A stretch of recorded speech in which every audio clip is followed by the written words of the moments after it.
Hey guys, Hi welcome guys. back to the His and Hers the Truth podcast. My name Yes. is Tuan. This is my lovely wife. Sim, great seeing everyone again.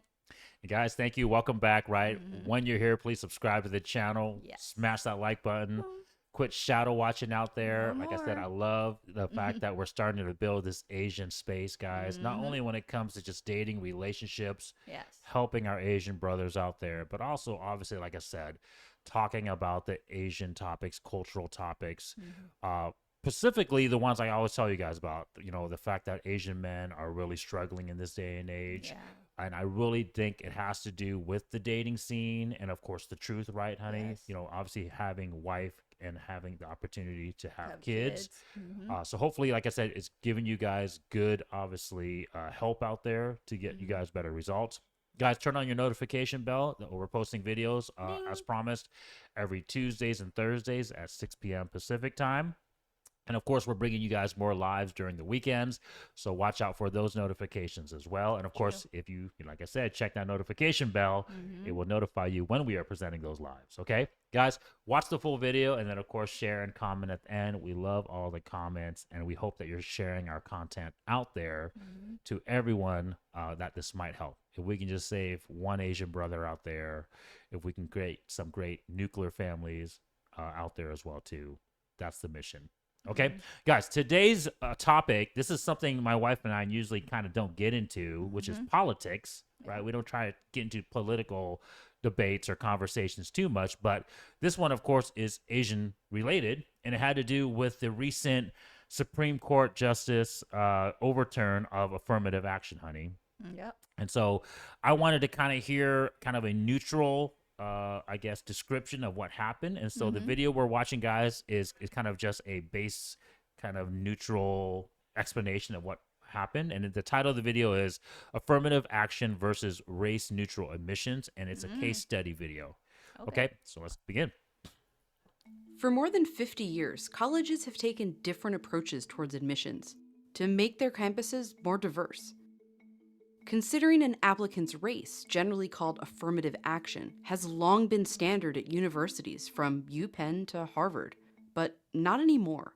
The Supreme Court has ruled that no college in the US can consider an applicant's race in admissions. 9 states have already banned this practice. California did almost 25 years ago. Just enough time for a detailed study on its consequences. Once you have the data set in hand, there's an awful lot you can learn, honestly, pretty quickly, right? Basically, what I'm doing is just differences in means. What happened to the kids after 98? What happened to the kids before 98? Just those comparisons tell you an awful lot about not just what happened in California, but I think what we can expect to happen across the country. Here's how affirmative action changed college admissions and what the future of higher education might look like without it. Before affirmative action, selecting which of these student applicants would be accepted was fairly simple. Most colleges would essentially filter students. They'd set factors like a minimum GPA or a minimum test score, and voila, there's your pool of accepted students. Obviously, the more selective the school, the higher those standards were. But A big part of both test scores and grades are pre-18 educational investment and, honestly, non-educational investment, the degree to which you Okay, so Mm-hmm. before they get onto too many topics, as Yeah. always, we want to react to it, guys. So, Yeah. what is one of the huge things that they mentioned really early in the video, honey, that I want you to react to? And then also, what do you think about just before the whole affirmative action? Mm-hmm. Colleges were literally basing it upon your test scores. Yep. The highest test Test scores you scores. had, that was That the was pool of students Yep. that would get in. And of course, the colleges that were more selective because they They have required to higher higher testing test. standards, Mm-hmm. it would shrink. So Yep. what do you think about that? And do you know that thing that I was talking about in the beginning? One of the goals or the criteria that why affirmative action was even, I guess, introduced. Do you know what I'm referring to? Do you remember what it said early in this video? The race part. Yeah, so what did they say specifically about the race or ethnicity? Well, certain races get, selected. No, so the goal of affirmative action is Mhm. diversity. Yeah. So, what do you think about that? Because I want to hear your reaction, right? Because in essence, the goal of affirmative action is diversity. Mm-hmm. So, what do you even think about just that goal in general? To diversify. Just To- yeah, specifically in college in this particular case, but just in general, whether that's work, whether that's freaking Well, yeah. sports, whether that's anything in our life, right? Well, everything to diversify, it means to just be, having a variety of people, doesn't matter their background or race, to, be selected to get into the university without, sort But of, do you think, but they're, for lack of better words, forced diversity, right? Mm-hmm. Or legislated diversity is a good thing, because that's what affirmative action is, right? It's in a way, it's forced diversity, and then also, like I said, legislated, legal. the government, yeah. Yeah, like you're literally trying to Trying to implement implement, things, yeah. laws in place to force diversity. So what do you think about that? Are you for that, against that? Well, me, I don't really want to get into politics as much, but I Okay. don't think having government, being forced into things and dipping their hands into this is a good. The reason why I bring outline. it up, because see, my wife's reaction, I think, is the reaction, and that's the reason why I wanted to ask it, guys. It wasn't because I was trying to play a trick on her or getting her to, like, a gotcha moment or anything like that. I think my wife's reaction is how a lot of Americans, a lot of people feel when they hear diversity, right? The initial response, the initial idea seems wonderful, right? Like, hey, yeah, we should have more diversity in any aspect of our lives, right? We should have more different ethnicities in the schools. We should have different ethnicities in the work. We should have different ethnicities in every walk of life that we do at our job, right? Yeah, but they're not going to really do that But the problem with that is most of the time. you can't force it. Therein lies the problem. When you try to force something, you're always going to hurt something else. And I think this is the problem when we talk about some of the cliche things like the road to hell is paved with good intentions, right? It seems like a good intention, but there's always a negative consequence. Okay, so that's what I want to just make sure we keep a mindset on. Yeah. And then I agree with my wife. Like, it should be based on meritocracy, right? The test scores should be the very basic thing. But let's see what else they have to say. Had a stable household, the degree to which you had some notion of being able to focus on your work. The better a high school you go to, the better the test score you get. The better sort of access to resources outside of high school, like tutoring or other services, that you had access to before 18, the better you test. It's clear if you break down SAT scores by the background of the student. Students from higher income households score higher. Same if you look at who grew up in a household with a parent with a graduate degree versus no degree. That also reflects in race, with Black and Hispanic students scoring lower than white and Asian students. So in the 1970s... Okay, real quick. What do you think about that last stat, right? So the guy clearly stated, guys, he didn't even point out ethnicities. He said literally all this is determined by your pre-18 education, meaning before you got into college, right? If you went to a better high school, that means you're probably going to get into a better college. You're going to get admitted. If you have, obviously, more educated parents, if you have more well-to-do parents, social class, right? If you made more money, right? Typically, guys, to make money, to get resources, right, in this world, you have to be competent. What is competent, guys? It's just another synonym for smart, intelligence, right? Education, right? So what do you think about that? And then, of course, they threw that last scale in there, honey, where it showed that, of course, the ethnicities that affirmative action is trying to benefit has the lowest education and obviously financial, Blacks and Hispanics, right? You guys don't see the correlation there? It's true. So what do you think about that, honey? Well, because, you're living in your surroundings. So think about that. If you are educated, whatever else, or say, even if you had money, it doesn't matter sometimes. If you had money, you're living in a better area. So you're giving your kids a better opportunity. So they're going to a better school, right? Yeah. So, but then if you're, you can't afford it, or, you come from a household that is struggling, then of course you're going to have to live further out, and you're not going to have a better, education. But that's not saying that you're probably going to be like, oh, Sim and Tuan, there are people who are successful. That's 0.00001% chance of that one person making it, coming out from somewhere that's really impoverished or really poor.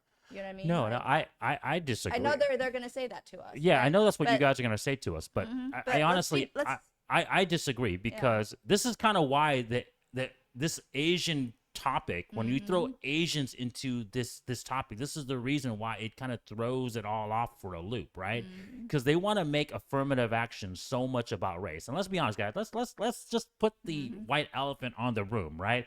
It's about blacks. 100%, right?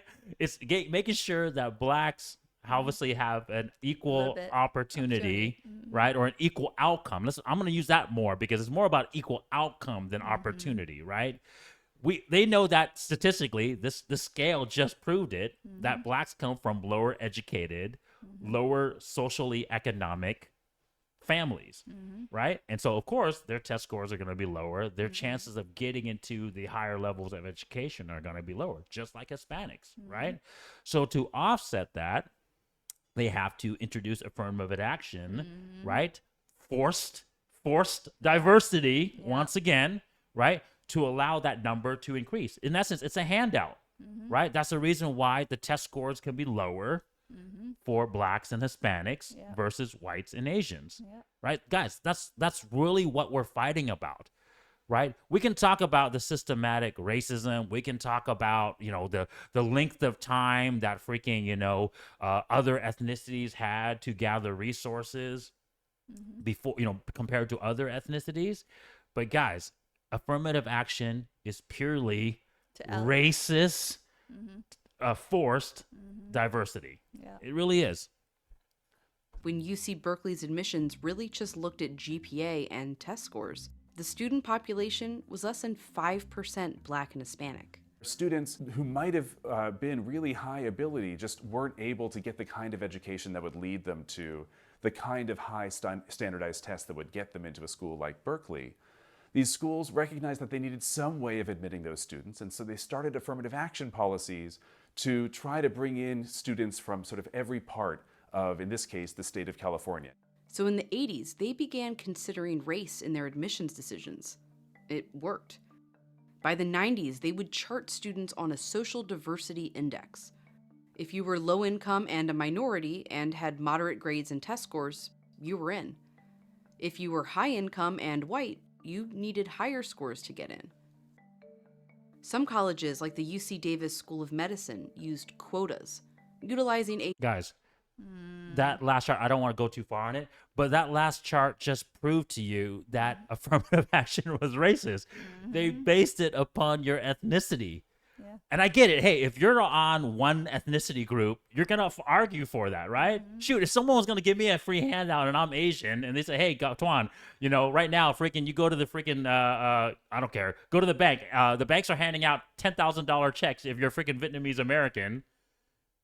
Of course I'm gonna go there. I'm gonna be like, yeah, which bank am I going to? And then of course if they stop doing that, oh, by the way, Tuan, I'm sorry, but you can't do it anymore. All your other Vietnamese brothers were able to do it, but I'm sorry, we just stopped the program now. Of course I'm gonna be bitching. I'm gonna be like, hey, I'm Vietnamese American too. Where's my $10,000? So I get why the blacks are complaining now. Like, hey, when you guys when you guys were introducing this program in 1980s, we went from 5% to freaking 15%, and now you're trying to stop us from getting into it.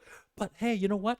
Your score tests are lower. Yeah. I'm sorry. And they're not going to try to tell you that either. So I get it. You were given a free assistance because of, once again, guys, we can talk about the long-standing ethnicity freaking roadblocks, right? We can talk about freaking the social economic, all that stuff, right? But at the end of the day, this freaking affirmative action was racist, okay? A similar filtering system, but a few spots would be reserved for minority applicants. In the late 70s, a white student named Backy fell here. Not good enough to get in among other white applicants, but with higher test scores and GPA than the minority students who got in. He sued, claiming discrimination. It made it to the Supreme Court, he won, and was admitted. The court ruled that while the goal of achieving a diverse student body is sufficiently compelling to justify consideration of race in admissions decisions, specific quotas went too far. More than 24 Supreme Court cases have followed, including the landmark Grutter v. Bollinger in 2003, which upheld that race could be considered as part of a highly individualized, holistic review of each applicant's file. That's essentially how affirmative action has worked the last 20 years. Instead of just filtering a pool of applicants, most colleges look at each person individually. Like Harvard will look at SAT and GPA, but also things like extracurricular activities, essays, awards, life experiences, recommendations, leadership, and yes, race. But this is exactly what the Supreme Court has now struck down. In two separate... Okay, so real quick, what do you think about quotas? Because they try to make this case. This report is a little bit biased. I'll be honest with you guys, right? They're obviously, this is I think a Washington Post They're report, trying to. so they're a little bit of, they're a little bit biased towards pro affirmative action, yeah. right? As you guys can tell, I'm against affirmative action. My wife, I think, is undecided. So Decided. let me I ask don't you, know. honey, right? So what do you think about quotas, right? Quotas in essence Just are, like okay, you hey, can we take have to allow, Yeah, we a have to certain amount. make a certain amount of minority groups in, right? So that's the first thing. What do you think about quotas? I don't like it. I mean, Yeah. because you're discriminating it against qualified people, certain people. And I feel that, I don't feel like if you're black, white, you should look at GPAs. You should look at what they've done and everything else, but you should not look at their race. Yeah, 100 quotas are 100% racist, guys. I mean, the Yeah. fact that you have to say you have to fill 10 spots with a certain ethnicity, Yeah. that's 100%. So pretty much on the one hand, you're saying that you're not based upon your test scores, like my wife was saying, or your merit, right? Or your qualifications. Yeah. And then on another side, this is what I always seem to kind of like laugh about.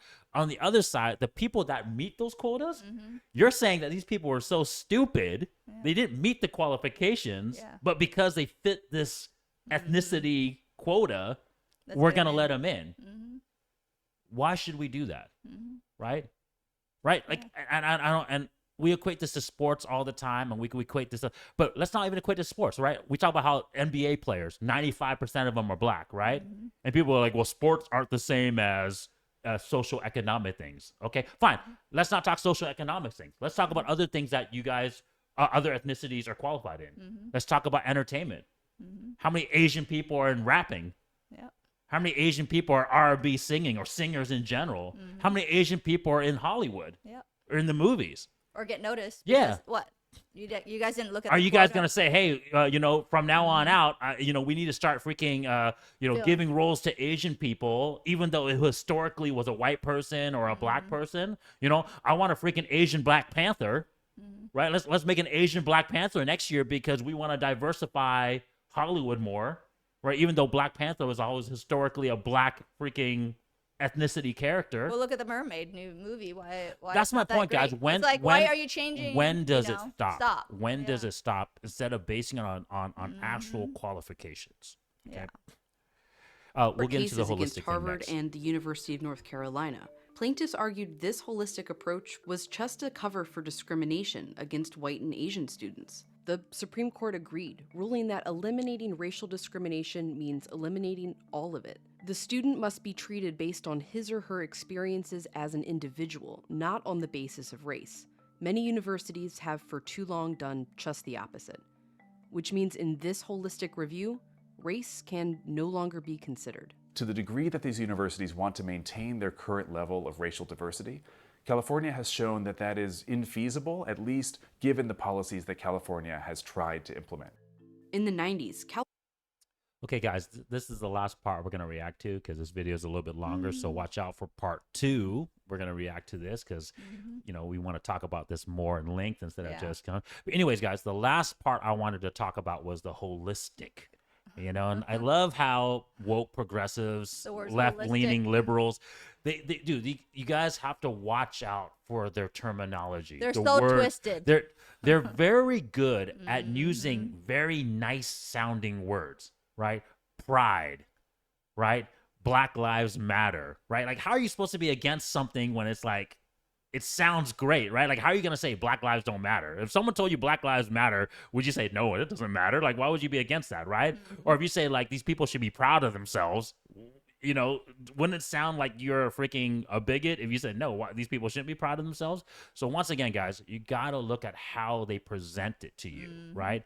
And so when they say holistic, right, it sounds like, oh man, it's so spiritual, so relaxing. it's so feeling. We're making sure that everyone's emotions are satisfied, and we're making sure that everyone's not getting hurt. But really, what they were do, guys, was looking at the totality of that person's thing. And some of it was race, unfortunately. They made it to be a race case. Race was one of the criterias, Yep. right? And then personality and, of course, extracurricular things were also part of the thing. And guess what? How did they score Asian applicants? Do you remember how they did this, honey? Were you ever looking into this? I think I heard some of it. What do some you of the remember? part. How did they judge the Asians' personality scores and everything else? I think for theirs, it's just if you were, was it music? Was it musical? Musical. No, not music. No, no, not that one. Yeah, if you don't remember here, I'll tell can't you. remember. So how did they score Asians? They scored them low on freaking personality. They scored them low on leadership skills. They scored them low on, like, in essence, just communication and interaction. And guys, hey, some of that is true. This is the reason why I wanted to talk about this, because this leads back to kind of the whole truth, right? The dating, the being able to get a wife and having kids, right?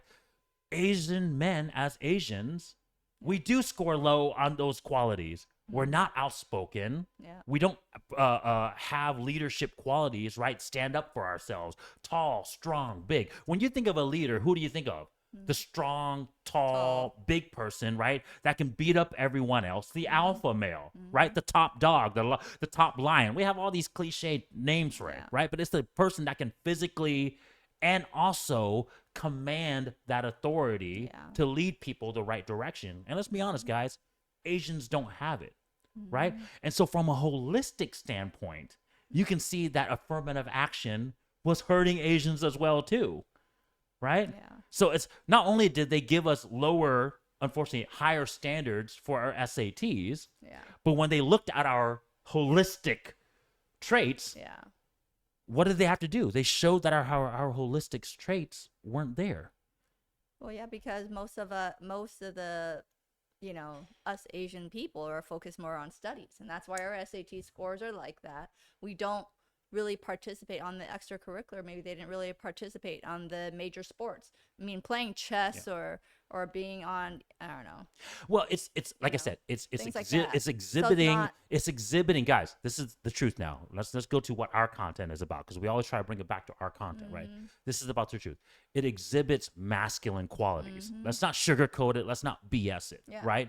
All those things is masculine qualities. And like I was telling you guys, our Asian culture, this ideology that a lot of us Asian brothers unfortunately have been lied to and has been indoctrinated to, does not teach masculine qualities. Yep. Because I was telling you guys, we come from a communistic, socialistic society that to make it work, you have to suppress masculine just gonna thing, say, right? suppress Because them if you down. don't suppress masculine thing, then we're gonna revolt. Who do you think is gonna fight the communists? You think women are gonna fight the damn communists? No, Nope. right? It's a strong it's men. men's are gonna stand up and say, "Give me my damn gun. Give me my damn sword. I'm going to go fight for what I believe in," right? But if we're weak, if we're emasculated, Well, right? take what's his name, Shanka Khan, whatever his name is, probably been sleeping around half the. Oh, what's his name? Genghis Khan. Yeah, Look at him. they don't want Genghis Khans, right? They Yeah. don't want the men that was following Genghis Khan. But he made history. Yeah. He's big. Right. He ruled. He Genghis Khan wants if the you want- current the way that current Asian men are, right? Strong. Genghis Khan wants to lead a bunch of weak, emasculated men, just like how our But society. he wasn't. That's what I'm He trying to wasn't, say. but the people in power want that. That's what Yeah. I'm trying to tell you guys. The people in power who's got the power, they don't want strong masculine Yeah. men, because those are the men that are going to stand up. They don't want the Andrew Tates, right? They don't want the fresh and fits, No. right? They don't want the men that are saying, "Hey, this is bullshit. You're hurting on masculine traits," right? A men should be a men. Yeah. Okay. So, like I said, this goes down to a very good lesson for you guys. Now, hey, guys, what's going to happen is this. Now that affirmative action has been abolished, right? Because the Supreme Court just abolished it. Yep. Okay. What's going to happen is we're going to go back to pre-1980, like we were talking about, right? Where now everything's going to be based on your test scores and your meritocracy. But this is one thing, my Asian brothers, I will warn you that even though you thought you won, right? Because now you're going to be able to, like, go to Harvard, go to all the Ivy League schools, make the money, make the bank. Guys, that's still not going to make you attractive to the opposite sex. You better work on yourself. Gotta work on the leadership skills that they scored you low on. You gotta work on the personality, the extracurricular, the communication, right? The alpha qualities that make you a man, right? To stand out. Be physically That's strong. the reason why affirmative action didn't work for you, because you guys were able to get the test scores, but unfortunately you guys were so low, right? You guys were so low on the freaking other personality holistic scores that they didn't give you the opportunity, right? So that was a good lesson for you guys that you guys should have seen. Now that it's been abolished, don't forget sight of that, because I don't want my Asian brothers just to come back and say, oh, hey, we won. Now we can just be a bunch of freaking geeky ass nerds that just freaking stick with school and let's go freaking like play with freaking, you know, I don't know, robots or whatever. You guys want to be not mentally depressed. You don't want to have a mental health issue in our community. You want to reduce our self-deletion rates, right? Then work on yourself. We got to work on the other traits. Okay, and I think that was the lesson of this video. I'm glad affirmative action is gone. Go to the gym. I think Dress people better. should be given opportunity based on the metrics. I think every person should be given opportunity. I don't believe 1 second that one ethnicity is smarter than another ethnicity or that has the potential to be smarter, stronger, taller, right? It's what you do, and it's built over centuries of work. I guarantee you, if Asians were focused on sports, and all we did was we ate, we breathed, and we played sports as a community, I guarantee you'd have a bunch of 6'8", 6'7", 250, 280-pound Asian people walking around, right? Yep. No problem. But the problem is when your culture and when your ethnicity focuses on such one thing, Which like is we study. did with finance and study, it's going to go there. Yeah. So guys, don't believe the hype, right? Don't ask for handouts. Believe Let's in improve yourself yourself. and work on yourself. Yep. Okay, that's the lesson. That's true. All right, guys. Take care. See you guys Bye. next time. Bye. Join us as we give you guys a glimpse into our lives, give you guys advice, hopefully give you guys entertainment value as well too, and provide you guys better outcomes. Yes.